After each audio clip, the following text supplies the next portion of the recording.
చేసే పరిష్కారము అనుదిన Bible television కార్యక్రమం ప్రేక్షకులందరికీ యేసుక్రీస్తు వారి సర్వశ్రేష్ఠ నామమున వందనాలు.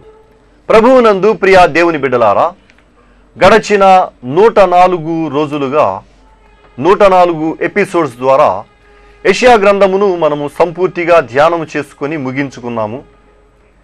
మరి నేటి దినము నుండి ఇర్మియా గ్రంథమును మనం ప్రారంభించుకుందాము. మీరందరూ బైబిల్తోనూ నోట్బుక్తోనూ సిద్ధపడి ఉంటే నిన్నటి దినాన మేము మీకు అందించిన క్విజ్ నెంబర్ 191లోని ప్రశ్నలు మరోసారి చదువుతానండి. నిన్నటి దినాన రాసుకొని వారెవరన్నా ఉంటే క్విజ్ నెంబర్ 191లోని ప్రశ్నలు మరోసారి రాసుకోవాలని నేను కోరుకుంటూ ఉన్నాము. ఈ క్విజ్ నెంబర్ 191 యెషయా గ్రంథము 50వ అధ్యాయం నుండి 54వ అధ్యాయం మధ్య ఇవ్వబడిన ప్రశ్నలు. మొదటి ప్రశ్న, యెహోవా తన గద్దింపు చేత సముద్రమును ఏమి చేయగలడు? యెహోవా తన గద్దింపు చేత సముద్రమును ఏమి చేయగలడు? రెండవ ప్రశ్న, ఎవరు సంగీత నాదముతో సియోనుకు తిరిగి వచ్చెదరు?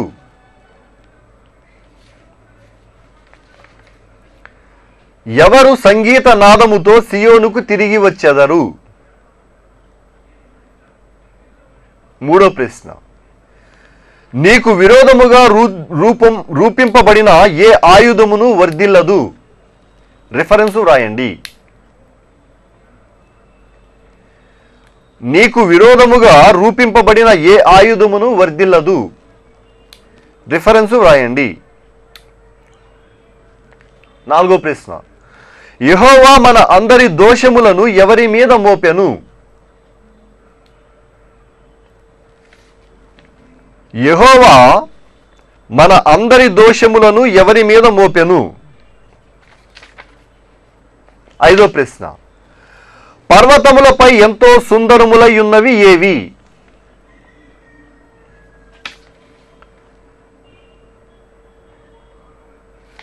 పర్వతములపై ఎంతో సుందరములై ఉన్నవి ఏవి? ఈ 5 ప్రశ్నలకు సరైన సమాధానాలు రాసి వచ్చే శనివారంలోగా మా కార్యాలయానికి పంపించండి. మీ పేరు, అడ్రస్సు రాయటం మర్చిపోకండి. మీరందరూ సిద్ధపడి ఉంటే పాస్టర్ కారుపాటి శ్యామసాగర్ గారు ప్రార్థన చేసి ఇర్మియా గ్రంథము సమీక్షను ధ్యానం చేస్తారు. ప్రభువునందు ప్రియమైన దేవుని బిడ్డలారా, ఈ రాత్రి కాలపు వాక్య భాగం నిమిత్తం ఆర్థిక సహకారం అందిస్తున్న వారు ఏలూరు తూర్పు వీధి శివాలయం యొద్ద నివాసం ఉంటున్న శ్రీమతి నాయుడు సావిత్రీదేవి గారు, వీరి కుమారుడు కోడలు నారాయణరావు గారు, లక్ష్మీదేవి గారు, మనుమరాలు ప్రియాంక సహకారం అందిస్తున్నారు. సావిత్రీదేవి గారికి, నారాయణరావు, లక్ష్మీదేవి గారులకు, ప్రియాంకకు ప్రత్యేక కృతజ్ఞతలు తెలియజేస్తున్నాను. ఇర్మియా గ్రంథం సమీక్ష ఈ దినం మనం ప్రారంభించుకుంటున్నాం. సావిత్రీదేవి గారు సహకారంతో ఈ ప్రోగ్రాంలో మనం ఈ నూతన పుస్తకంగా దీన్ని మనం ధ్యానం ప్రారంభిస్తున్నాం. వీరి వల్ల అనేకులు ముందుకొచ్చి సహకారం అందించాలని ప్రభు పేరిట నేను మనవి చేస్తున్నాను. అలాగే Christmas and new year special programmes ఒక ప్రత్యేక సమయంలో చేయాలని ఆశిస్తున్నాం. వీటి కొరకు ప్రత్యేకమైన స్పాన్సర్స్ కావాలి. అలాగే క్యాలెండర్ నిమిత్తం మేము ప్రార్థన చేస్తున్నాం. క్యాలెండర్ కొరకు కూడా ఆర్థిక సహకారాలు కావాలి. ప్రార్థన చేయండి. ప్రార్థించుకుందాం. తలలు వంచండి. మమ్మను మిక్కిలిగా ప్రేమిస్తున్న మా ప్రియ పరలోకపు తండ్రి, మీ పరిశుద్ధ ఘన నామమునకు స్తోత్రాలు. ఈ రాత్రి కాలం మిమ్మల్ని స్తుతించి ఆరాధించి ప్రార్థిస్తున్నాం. మిమ్మల్ని ఘనపరుస్తున్నాం. ఆర్థిక సహకారం ఇచ్చిన సావిత్రమ్మ గారి కుటుంబాన్ని దీవించండి. నారాయణరావు గారిని, లక్ష్మి గారిని, ప్రియాంకను మీరు ఆశీర్వదించండి. మీ దాసురాలకు ఆరోగ్యం, శక్తి, బలం, దీర్ఘాయుష్ దయచేయండి. నారాయణరావు గారి ఉద్యోగములు సహాయం చేయండి. ప్రభు, మేము ఇర్మియా గ్రంథం సమీక్ష ప్రారంభిస్తున్న మీ కృపా సహాయం మాకందరికీ దయచేయం. ఘనత, మహిమ, ప్రభావాలు మీరు పొందినట్లు మా ప్రేక్షకులను దీవించమని, వాక్యోపదేశాలు వింటున్నటువంటి వారు రక్షించబడుటకు సహాయం చేయమని యేసు ప్రభు పేరటి ప్రార్థిస్తున్నాం తండ్రి, ఆమేన్. ప్రభువునందు ప్రియమైన దేవుని బిడ్డలారా, ఇర్మియా గ్రంథమును గూర్చిన కొన్ని ప్రత్యేకమైనటువంటి అంశాలు మీ ముందు ఉంచాలని నేను ఆశపడుతున్నాను. ఇర్మియా గ్రంథం గురించి నేను ఇప్పుడు మీ ముందు ఉంచుతున్న విషయాలు మీరు ఒక పెన్ను కాగితం తీసుకుని మీరు నోట్ చేసుకోవాలని నేను మనవి చేస్తున్నాను. ఇర్మియా గ్రంథపు వాక్య ధ్యానాలు చాలా అద్భుతమైన గ్రంథం ఇది. దీన్ని ప్రారంభించే ముందు చరిత్ర ఆధారంగా ఒక మాట నేను చెప్పి ముందుకు సాగుతాను. ఇశ్రాయేలు జనాంగం పాపము చేశారు. దావీదు మహారాజు అనంతరం సొలొమోను మహారాజు పరిపాలన చేశాడు.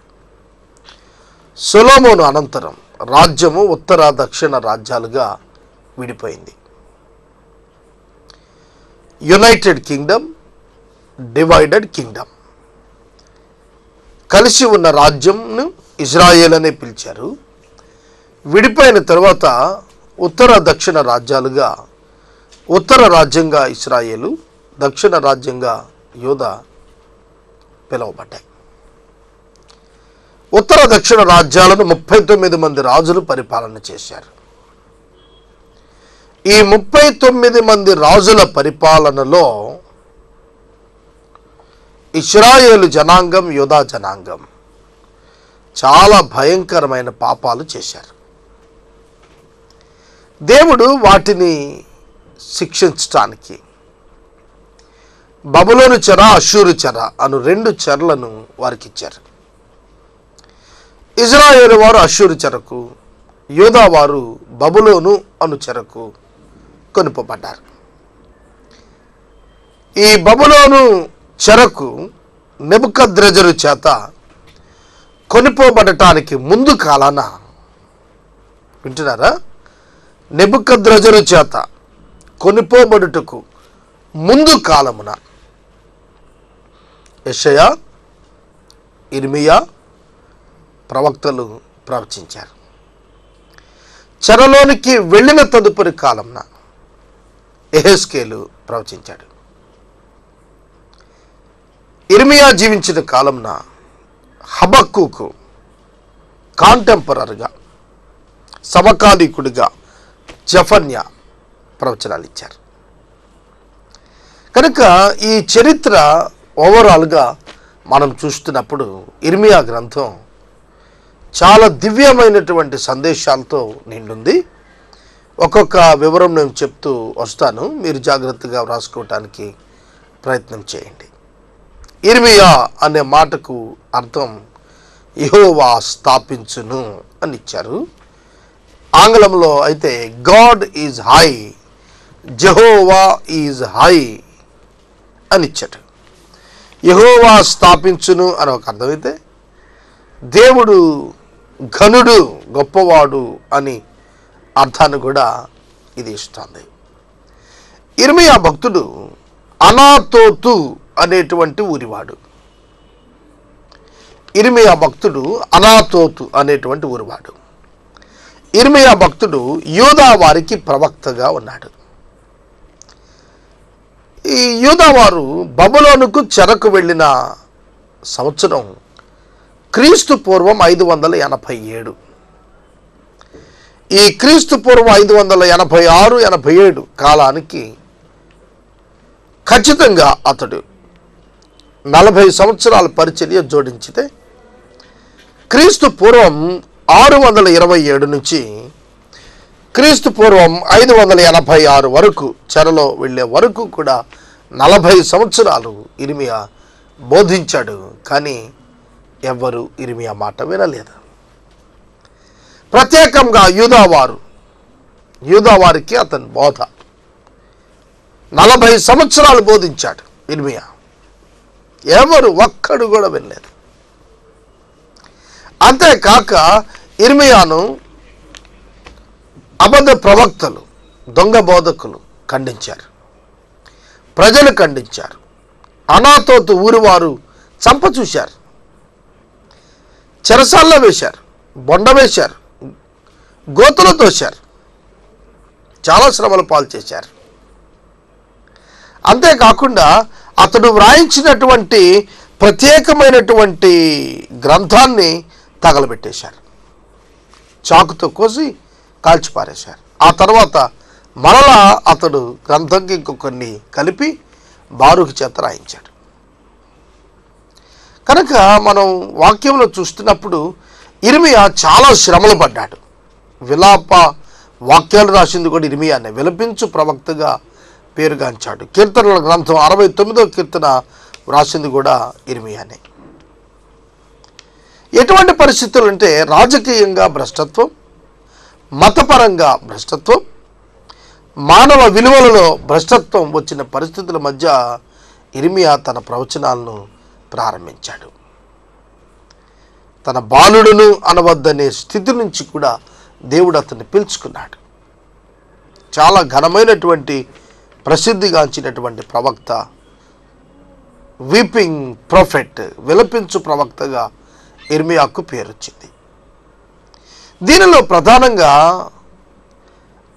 బ్యాక్ స్లైడింగ్, విశ్వాసములో వెనుతిరిగిపోవటాన్ని గురించి, అపోస్టసీ, విశ్వాస భ్రష్టత్వం గురించి, విశ్వాసాన్ని త్యజించడం గురించి, విశ్వాసంలో వెనక్కి పడిపోవటాన్ని గురించి ప్రధానంగా హెచ్చరికలు చేస్తూ వచ్చాడు ఇర్మియా యూదావారిని.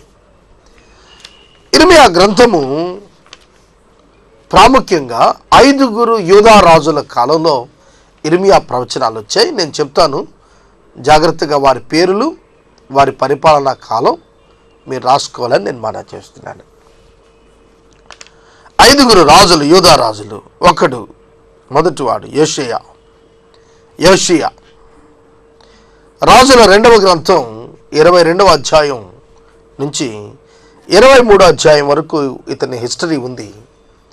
క్రీస్తు పూర్వం 640 నుంచి 609 వరకు ఇతని పరిపాలన సాగింది.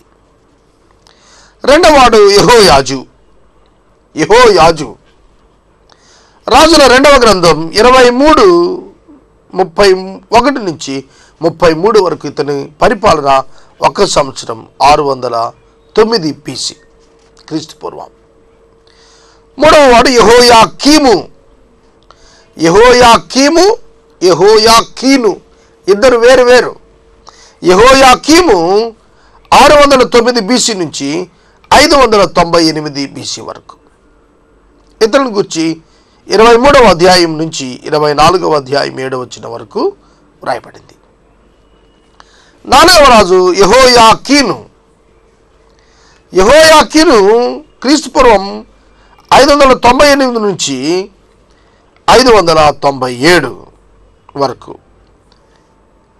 తదుపరి సిద్కియా, కన్నులు ఓడబెడుకబడిన వాడై బబులోనుకు తీసుకుపోబడిన వాడు. ఇతని గురించి క్రీస్తు పూర్వం 597 నుంచి 586 సిద్కియా పరిపాలన. కాబట్టి ఈ 5 రాజుల కాలంలో మారు మనసు పొందండి, repentance, importance of the repentance గురించి ఇర్మియా మాట్లాడుతూ వచ్చాడు. మారు మనసు పొందండి, పాపాన్ని విడిచిపెట్టండి. ఎప్పుడైతే ఇర్మియా ఇలా మాట్లాడుతూ వచ్చాడో దేవుడు ప్రత్యేకంగా బబులోను చక్రవర్తి అయిన నెబుకద్నెజరును పంపబోతున్నాడు. మీరు మారు మనసు పొందండి. తప్పించుకోవటం పోస్ట్ పోన్ అవుతుంది, మీ కాలంలో జరగకుండా పోస్ట్ పోన్ అవుతుంది, తీసేయడు పోస్ట్ పోన్ అవుతుంది. ఆ చెర పోస్ట్ పోన్ అవుతుంది అని అంటే వారు అంగీకరించలేదు, వారు కోపడ్డారు. అదేమిటి, నెబుకద్నెజరును లోబడమంటాడేమిటి? ఇర్మియా యెహోవా చేత నడిపించబడితే ఒక అన్య దేశపు చక్రవర్తికి ఇశ్రాయేలీయులను లోబడమంటాడేమిటి? అక్కడ కాంట్రవర్సీ వచ్చింది ఇర్మియా పట్ల మిగిలిన యోధా వారికి. ఒక పర్యాయం రాజు కూడా అతన్ని ద్వేషించాడు. గ్రహిస్తున్నారా? రాజు కూడా ద్వేషిస్తున్నాడు ఇర్మియాను. ప్రజలు ద్వేషించారు, ప్రవక్తలు ద్వేషించారు, రాజు ద్వేషించాడు, కుటుంబం ద్వేషించింది. ఒక ఫెయిల్యూర్ నాయకుడిగా ఇర్మియా నా కాలం లెక్క పెట్టారు. కానీ సక్సెస్ఫుల్ లీడర్, స్పిరిచువల్ లీడర్, ఆత్మీయంగా ఇర్మియా చాలా విజయవంతమైన నాయకుడు దేవుని దృష్టిలో. కానీ మనుషుల దృష్టిలో ఫెయిల్యూర్, ఓటమి పొందినవాడు. ఈ లోకంలో ఇలాంటి వారు చాలామంది ఉంటారు. లోకం దృష్టిలో ఫెయిల్యూర్, ఇన్ గాడ్స్ వ్యూ, దేవుని యొక్క ఉద్దేశంలో చాలా బలమైనటువంటి నాయకుడు. సోదరుడా, సోదరి, నువ్వు దేవుని దృష్టిలో ఎలా ఉన్నావు చూసుకోవాలి. మనుషులు ఇష్టాల చొప్పున రేటింగ్ ఇస్తారు, అది కరెక్ట్ కాదు. ఇర్మియా గ్రంథంలో సాధారణంగా మనం మనుషుని యొక్క గమ్యం దేవునిపై అతడు ఆధారపడిన దాన్ని బట్టే డిసైడ్ చేయబడుతుంది అనేది ఇర్మియా యొక్క గ్రంథంలో ఒక ప్రముఖమైన పాఠం. తన యొక్క అల్టిమేట్ రిజల్ట్ ఏంటి అనేది, లైఫ్ యొక్క రిజల్ట్స్ ఏమిటి అనేది అతనికి దేవునితో ఉన్న సంబంధం బట్టే ఆధారపడతాయి అనేది ఒక మంచి పాఠం ఇర్మియా గ్రంథంలో.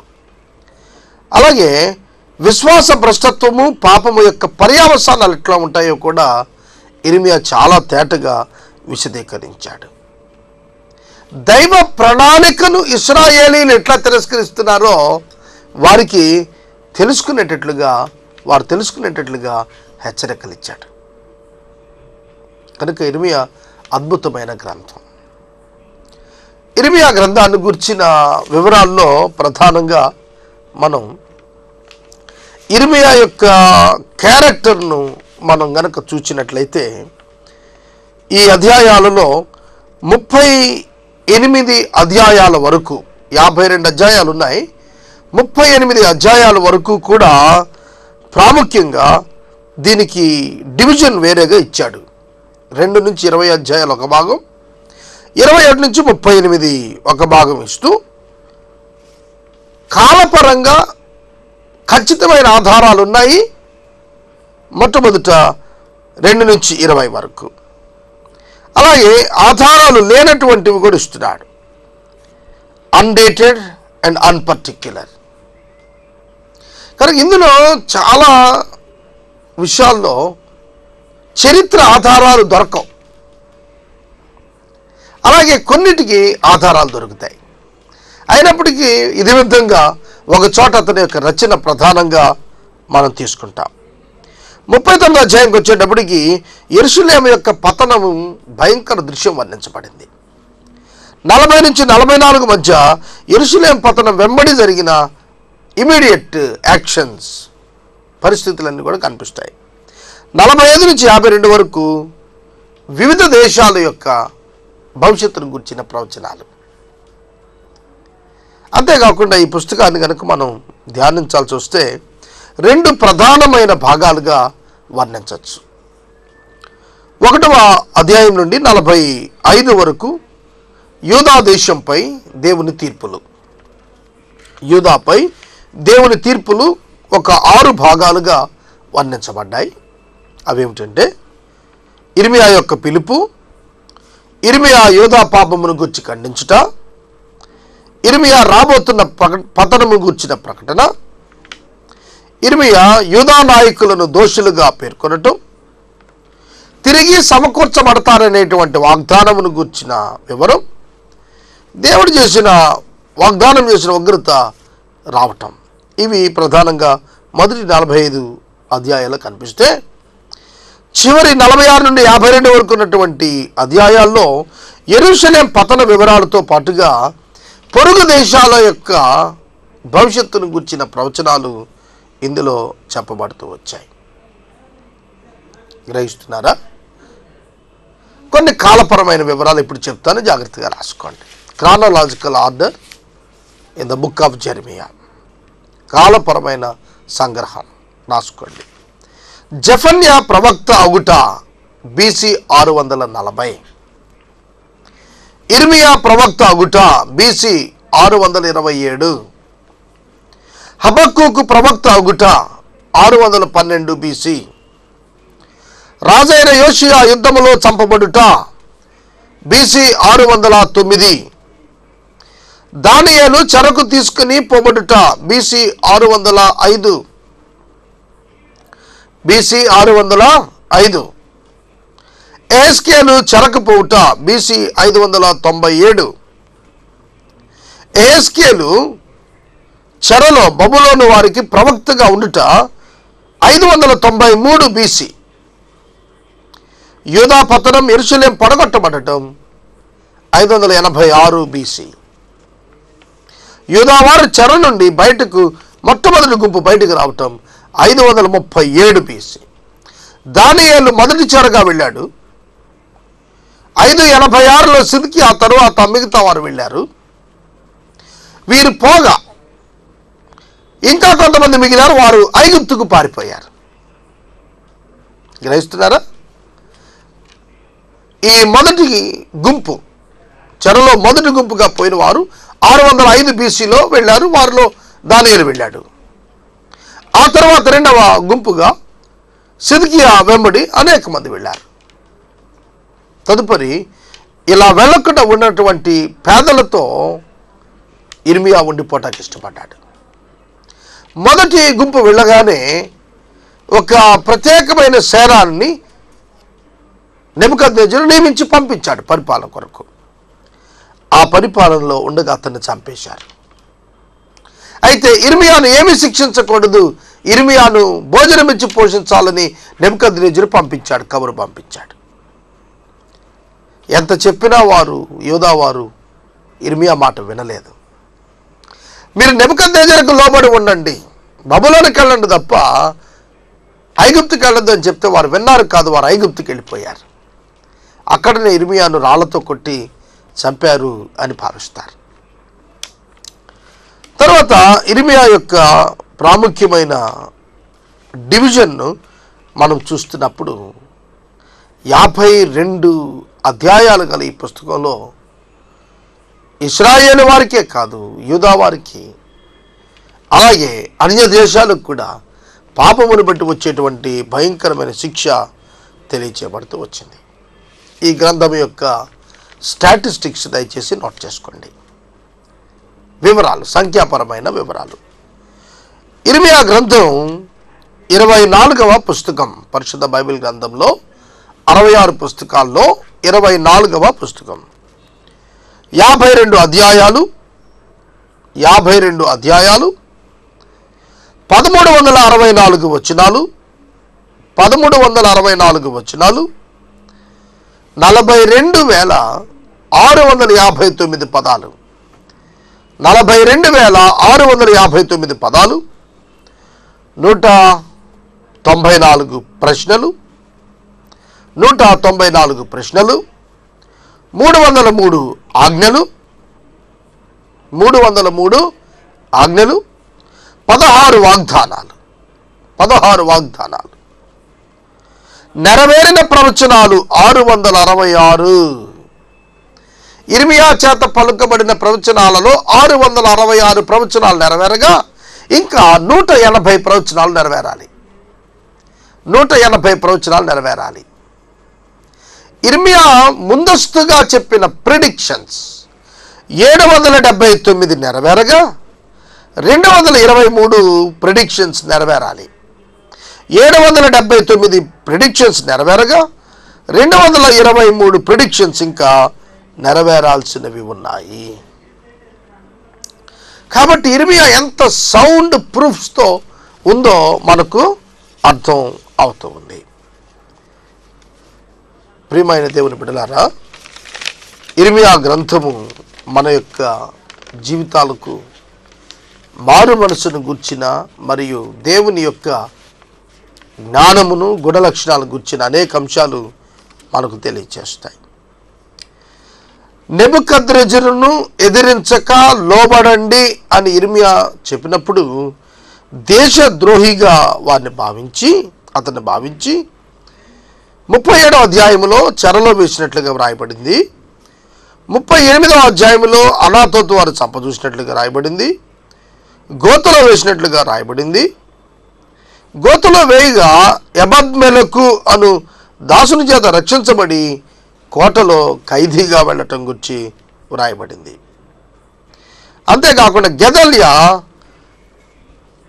ఈ యొక్క యెరూషలేములో ఇర్మియాకు సంరక్షణ ఇచ్చువానిగా ఆజ్ఞాపించబడినట్లుగా నెబుకద్నెజరు చేత మనకు కనిపిస్తుంది.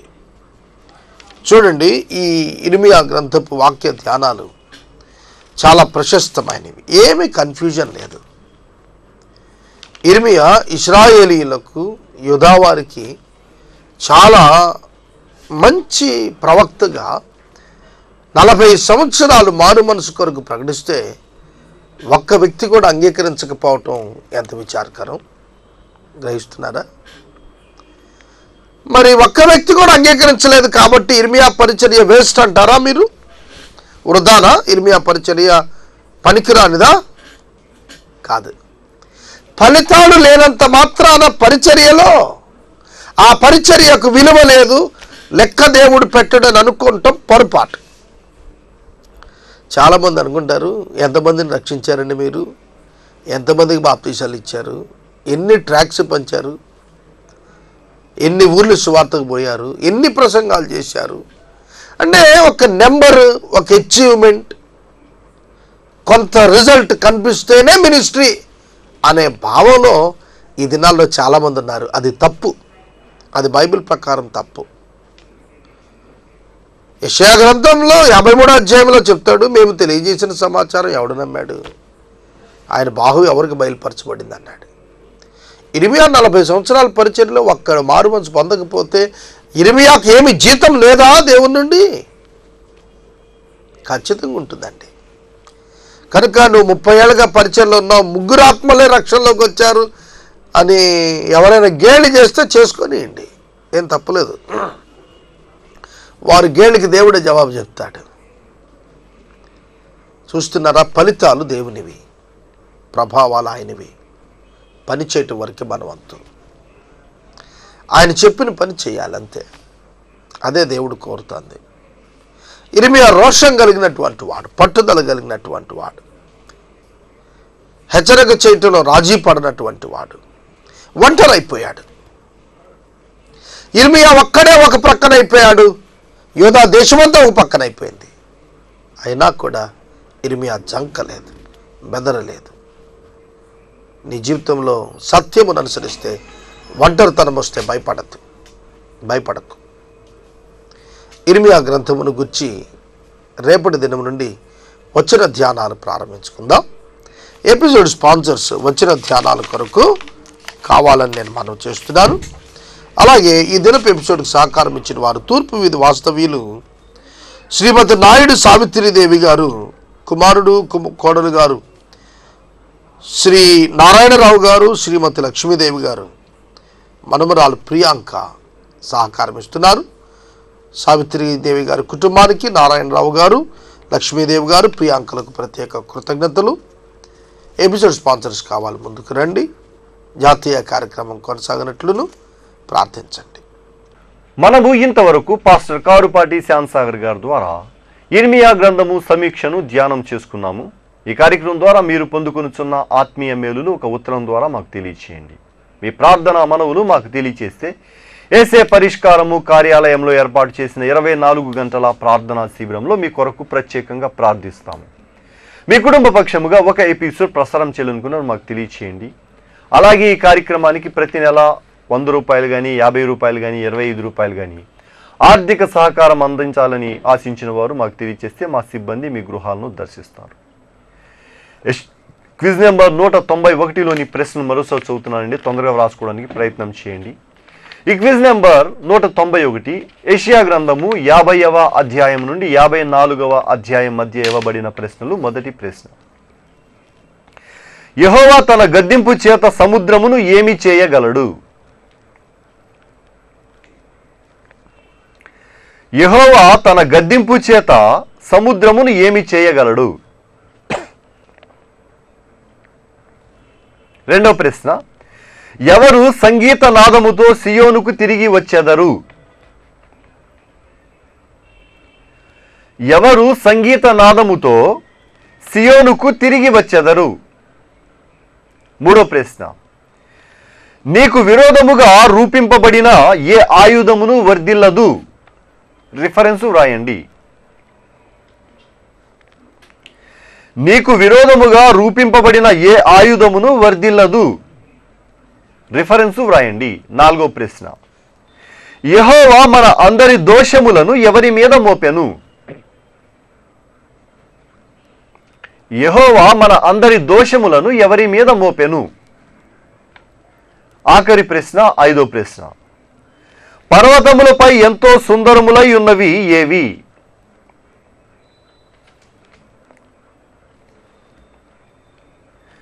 పర్వతములపై ఎంతో సుందరములై ఉన్నవి ఏవి. ఈ 5 ప్రశ్నలకు సరైన సమాధానాలు వచ్చే శనివారంలోగా మా కార్యాలయం పంపించండి.